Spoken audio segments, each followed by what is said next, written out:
jungle.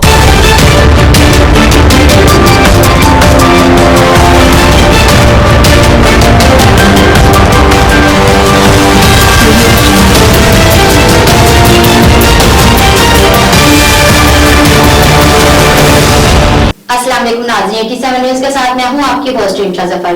मुल्क भर की तरह जिला चकवाल में भी जश्न आजादी इंतहाई सादगी से मनाया जा रहा है और मुहर्रम अल हराम के एहतराम के सिलसिला में गली बाजारों में कोई जोशो खरोश नजर नहीं आ रहा। इसी हवाले से रिपोर्ट देखते हैं चकवाल से 87 न्यूज़ के ब्यूरो चीफ मलक हसन फरदौस की।